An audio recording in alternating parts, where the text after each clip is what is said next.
మా రైతు బంధువులకు అందరికీ నమస్కారము. ఒక రైతు అంటే ఏమి సాధించదు, వసూర్లో ఏమి చేసేకయ్యదంటే ఈ ఎస్టీఆర్ఆర్ఏ సాక్షి. ఎస్టీఆర్ఆర్ సర్వీస్ రోడ్డు సెప్టెంబర్ 17వ తారీఖు తిమ్మరాయ స్వామి దేవస్థానము 23లో అయ్యేలే. మన ఊరికి ఎస్టీఆర్ఆర్కి సర్వీస్ రోడ్ ఇచ్చేలా ఎక్కడాను ఇక్కడ నిబంధన లేదు అంటే అయ్యేలు దన్నోళ్ళు వీడందరూ 90% జనాలు. నేను అవుతుంది అనేది ఒక అవుతుంది, మనం రైతులందరూ చేరితే అవుతుంది అని ఇక్కడ షేరిండే వాళ్ళందరికీ సాక్షినే దీనికి. ఎలాంటే రైతందరూ చేరితే ఏమైనా సాధిస్తాం, కరెక్ట్ కదా. ఇప్పుడు మన ఊర్లో ఏమైపోయింది ప్రాబ్లం అంటే, ఊర్లో జాట్లా డివైడ్ అయిపోయింది అమ్మ. ఆమెకి ఇంటికి 4 పార్టీలు అయిపోయింది. అదే మొదలు ఊర్లో ఏమైనా న్యాయం చేసి ఇది ఎత్తుకుంటారంటే ఒకరు ఎవరో ఒకరు పెద్దవాళ్ళు చెప్తే సరే పదండా మాట్లాడతామని అమ్మ. ఈ పొద్దు ఆ పద్ధతి ఉందా మన దగ్గర? లేదు. ఎలాంటే రాజకీయం అనేది ఊరు లోపలికి వచ్చి దయ్యం నొక్కింది. ఇంటింటికిను ఊరూరికి రాజకీయం అనేది ధైర్యం వచ్చింది. రాజకీయం మనం వచ్చి ఎలక్షన్ వచ్చినప్పుడు పోరాడతాము. ఊరు సమస్య వచ్చినప్పుడు, మన రైతు సమస్య వచ్చినప్పుడు మనమందరూ ఒకటే రైతు జాతి. అవునా?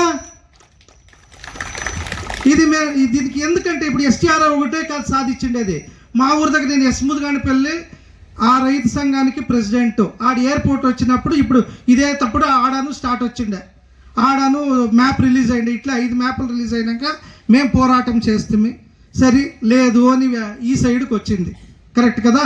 అక్కడ ఎట్లుంటామంటే ఒక ఊరికి ఒక ఊరికిను రైతు సంఘం ఎట్లుంటాయంటే, ఒక ఊరికి ఎగ్జిక్యూటివ్ మెంబర్లు వాళ్ళు 4 జనం 5 జనం వాళ్ళ ఊరిలో తోడుకొని వచ్చేది వాళ్ళదే జవాబుదారీ. ఇక్కడ ఉండే లీడర్లదో ఎవరిది కాదు. సైన్యాధిపతి ఆ ఊరికి వాళ్ళే. ఇక్కడ అందరూ సైన్యాధిపతులే, అందరూ సైన్యం కట్టుకొని రావాలా.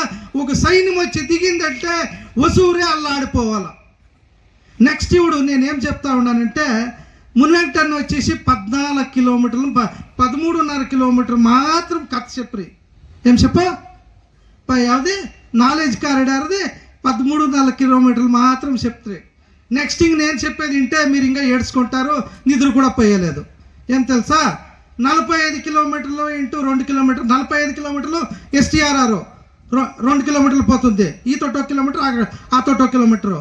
నెక్స్ట్ 844 ఎక్కడి ఇంకా బొమ్మండిపల్లి ఇంకా ఈడ ఎస్టీఆర్ఆర్ కలిసే వరకు అదొక 11.5 కిలోమీటరు. అర్థమైనా?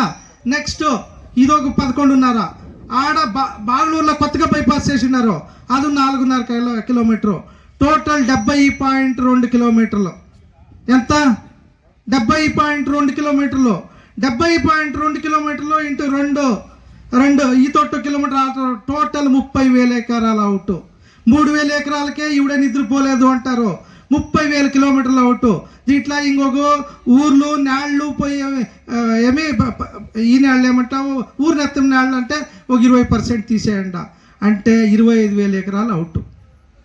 వసూరు ఏమీ మిగిలేలే. ఇది స్కెచ్ మీకు ఈ గ్రూప్లో వేసిండారు. ఒకే ఒక స్కెచ్ గురించి మాట్లాడినాడు. నేను మొత్తం స్కెచ్ గురించి మాట్లాడుతూ ఉన్నాను. దాన్ని ఇంకా ఊరికి సైన్యం ఎట్లా కట్టాలంటే, జాతి ధర్మం ఇచ్చేసి రైతు ధర్మం ఒకటే. రైతందరూ ఇప్పుడు ఉండాలంటే వసూరు తాలూకు ఎట్లంటే, వసూరుకు ఎవరెవరికి భోజనం పెడతా ఉందంటే ఇడీ సౌత్ ఇండియాకి భోజనం పెడతా ఉంది. ఎమర్జెన్సీ టైంలో నీకు ఏమంటే వానలు పడినప్పుడు మనం ఒకరే పండేకయ్యేది, ఎండకాలంలోనూ మనం ఒకరే పండేకయ్యేది, ఇంకెక్కడాను భూమిలో పండేకయ్యలేదు. వసూరు అంతా ఇంత శక్తి భూమి ఎక్కడా సిక్కేలేదు. ఇది ప్రభుత్వాలు అర్థాలే చేసుకుంటా లేదు. ఎలాంటే మనం ఎవరు అర్థం ఈడు ఎవరు తెలుసా, వసూరులో ఉండేవాళ్ళు మనం ఎలాంటి 50 పైసలకి రూపాయికి ఏమి కూరగాయలు ఎంత వాళ్ళకి ఇస్తూ ఉంటాం స్కెచ్. దీన్ని ఇంకా 1 సెంట్ నేల కూడా మిగిల్చలే. ఇదందరూ ఇక్కడ ఎంతోమంది ఆ పొద్దు పోరాటానికి రాండా అంటే, నాకే ఫస్ట్ సర్వీస్ రోడ్ వచ్చినాక 4 జనాలు 5 జనాలు 6 జనాలు ఇట్లా వచ్చిరి. ఎవరు పోరాటం చేసాకైతే చెప్పండి. ఈ డైరెక్ట్ వచ్చి కూకోనేకి అందరూ నాకి కంపెనీ ఉంది, ఆయనకే కంపెనీ ఉంది, అందరికీ బిడ్డల పాపలు ఉన్నారు. డైలీ వచ్చి కూకోనే కయ్యలే. అందరూ రైతులందరూ షేర్ వస్తే పోరాటం చేసేది. డైలీ వచ్చేదొద్దు. ఊరికి వచ్చి ఎట్లా మనం చేస్తామంటే, ఎగ్జిక్యూటివ్ మెంబర్స్ మాత్రం వస్తాము. ఊర్లో సైన్యం కట్టి పెద్ద ఏమన్నా పోరాటం ఉందంటే పెద్ద సంఖ్యలో రావాలంటే ఆ పొద్దు పోరాటం ఎట్లుండాలంటే వసూరే అల్లాడిపోవాలా. అట్లొస్తేనే మనం ఇది సాధించేకయ్యేది. అలాంటి ఇది 30,000 ఎకరాల స్కెచ్ అన్న వచ్చింది. ఇదివరకు 3,000 ఎకరాల స్కెచ్కే ఇంత జనాలు వచ్చిండారు. 30,000 ఎకరాల స్కెచ్కి ఎట్లుండాలా సైన్యం అంటే ఈడ సభ సాలకూడదు, అట్లు రావాలా. దాన్ని ఇంకా ఊరూర్లో పోయి ఒక మొదలు ఎట్లా పెద్ద పాతకాలంలో ఎట్లా ఊరంతా చేరి ఎట్లా మీరు సమస్యలు మీరు ఊర్లో సాల్వ్ చేసుకుంటా ఉంటారు, అదే తర చేరండా ఊరూర్లో పెద్దలంతా కూకొని మీరు ముడివెత్తుకుంటారా. ఆమెకి ఇంకోటిగా అన్నిటికంతా ఇంపార్టెంట్. ఇప్పుడు నేలైన వాళ్ళు నాకేమిటికప్ప రావాలా అంటారు, కరెక్ట్ కదా. నేలైన వాళ్ళకి ఇప్పుడు 2 కూళ్ళన్నా తీసుకుంటా ఉంటారు. ఆమెకి ఇప్పుడు ఫ్యాక్టరీలు వచ్చినంటే ఆ నేల లేని వాళ్ళకి ఇప్పుడు 125 నాళ్ళు 100 వచ్చి 125 నాళ్ళు వేల తిట్టం అయింది. ఆ తిట్టంబు లేదు, ముసలి వాళ్ళకి పొని లేదు, ఇంట్లోకి కొంచెం సాకేవాడు ఎవరప్ప. దాన్ని తెలుసుకుంటే నేల లేని వాళ్ళు పోయిండేది వాళ్ళ నేళ్ళు అనుకుంటే మీకు భూ సిక్కేలేదు. ఇది జ్ఞాపం పెట్టకుండా. ఆమెకి ఇప్పుడు ఊర్లోనే పొని చేసుకుంటాడు. ఇప్పుడు పొని తీసుకున్నాక లోకల్ వాళ్ళకి పొనే ఇచ్చేయలేదు. ఎలా అంటే మీరంతా ఇట్లా గుంపు కట్టిస్తారట. ఆవిడ ఏం చేస్తారప్ప, ఇటు ఉండే వాళ్ళంతా రైతులు నెల లేని వాళ్ళు ఏం చేస్తారప్ప. దీన్నంతా యోచన చేసి జనాలంతాను ఉండేవాళ్ళు లేని వాళ్ళు అంతా ఇన్నాళ్ళు సాకిండాము, ఇన్నాళ్ళు జొత్లనే పెరిగిండాము, అందరూ కలిసి పోరాటం చేయాలి. ఇది ఉండేవాడే కానీ లేనివాడు కానీ అందరూ కలిసి పోరాటం చేయాలి. దీన్ని ఆమెకి ఇంకొకటి అండ్రి అన్న సెంట్రల్ గవర్నమెంటు రేట్ ఇవ్వలేదు స్టేట్ ఇవ్వలేదు అనేది దీన్ని ఒక క్లారిఫికేషన్ చేసిస్తాను. ఎలా అంటే నేను ఇక్కడ ఉండే అందరూ సభలో పైన ఎవరు కూకుండారు అందరూ సెంట్రల్ గవర్నమెంట్ నితిన్ గడ్కరీ గారి దగ్గరికి పోయిండేది.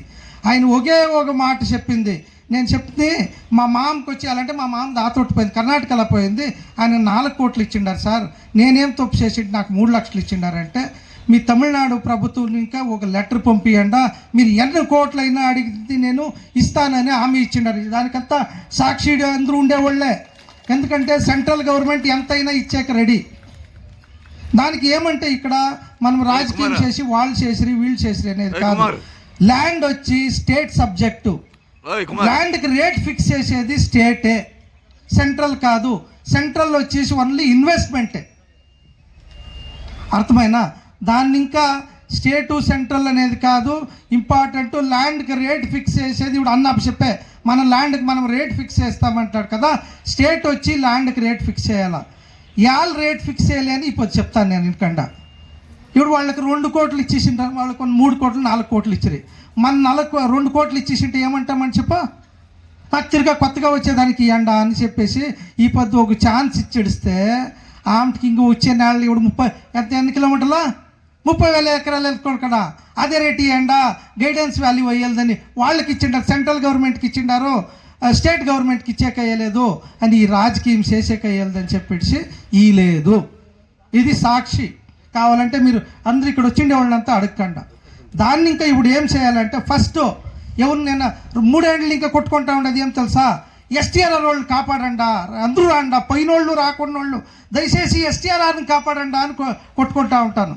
యాలంటే ఇప్పుడు వాళ్ళు మనమందరూ మీరందరూ ఇంట్లో ఈ సైనిక ఇట్లా వచ్చిండింటే ఎస్టీఆర్ఆర్ వాళ్ళకి 2 కోట్లు తీయించింటే ఇప్పుడు ధైర్యంగా ఏమన్నా పోయినారు వేరే దగ్గర తీసుకొని వచ్చు అనేది ధైర్యం అన్నా ఉన్నాం. ఇప్పుడు ధైర్యమే కూలిపోయిండాము. పోతే నెక్స్ట్ ఒక సెంటు ఆడ ఆనందం చెప్పిండే ఏడా 2024 సెప్టెంబర్ నెలలో నరసింహన్ జొట్ల తోడకపోయిందావుడు చెప్పే అన్నా నా 1 ఎకరా నేలకి నన్ను పూడ్చుకునే సెంటు కూడా వచ్చేలేదన్నా అని. ఇది సాక్షి. మనం 1 ఎకరా తీసుకునేదాన్ని మనం పూడ్చుకునే కూడా నేల చిక్కలేదు. ఇది ప్రభుత్వాలు చేస్తూ ఉండేది. దీన్నంతా సాధించాలంటే మనమందరూ రైతులందరూ ఒకే జాతి ఒకే ధర్మం అని మనమందరూ రైతులందరూ చేరుకోవాలా. ఈ సంఖ్య సాలదు. ఏ రోజు సభ ఉంటుందో మీరు పోయి ఊర్లో పోయి సైన్యం కట్టాలా. ఆడ మగ బిడ్డ అని ఒక సైన్యం అంటే ఎట్లంటే ఒకే వాయిస్లా ఉండాలా.